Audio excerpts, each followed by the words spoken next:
Hello again, and welcome back to my Devlog series. During the last few weeks, our team has been advancing some more of the fundamental aspects of the game, of which include dialogue boxes, further attack sprites, more tile sets, more animations, more pixel art, and some other key mechanics.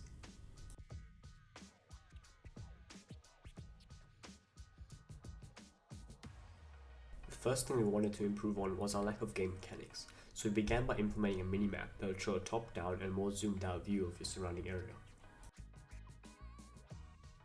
This minimap rests at the top left of your screen and is always visible.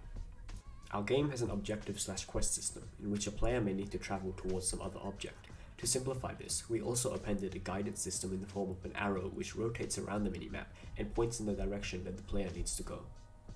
In the future, we will upgrade this minimap to highlight important places, NPCs or nearby enemies, and we will make the minimap enlargeable for a clearer perspective.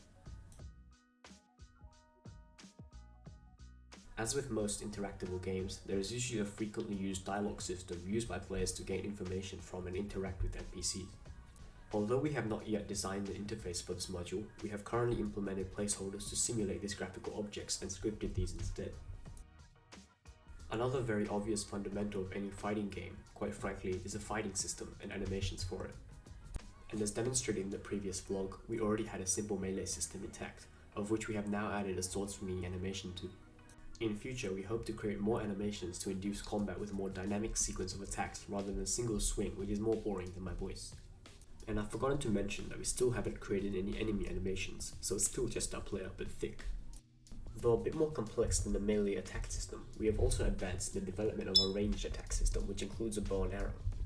Currently we have created animations for this, and though we have created a mostly working script, or at least more working than my brain, we could not manage the time to clean the code, so I can't really preview a demo of this mechanic at this point in time.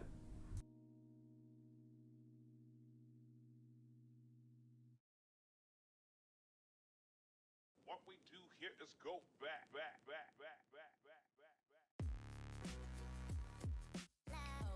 Furthermore, we have advanced our development in tile maps too, creating animated water tiles that will act like sprite sheets within the game.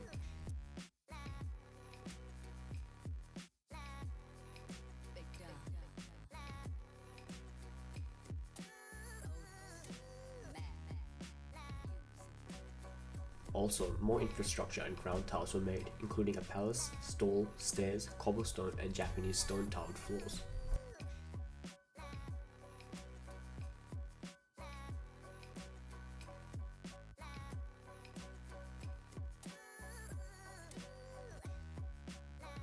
The final thing we worked on during the last few weeks was the map plan for the first chapter's collection of scenes.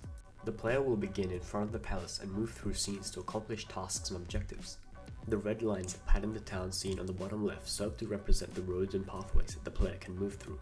From the town scene, the player can either move back to the palace front scene or travel to the docks position to the right of the town, which in future will be used for sea travel. To the left of the town scene will be the mountain area, which will be blocked off for the first chapter, but unlocked for travel in the second chapter. Although not shown in the plan, towards the bottom of the town scene there will be another entrance, allowing the player to travel to the shrine of the village. Also, although not shown either, some stalls will be interactable, of which the player can buy items such as health replenishers and greater weapons or armor.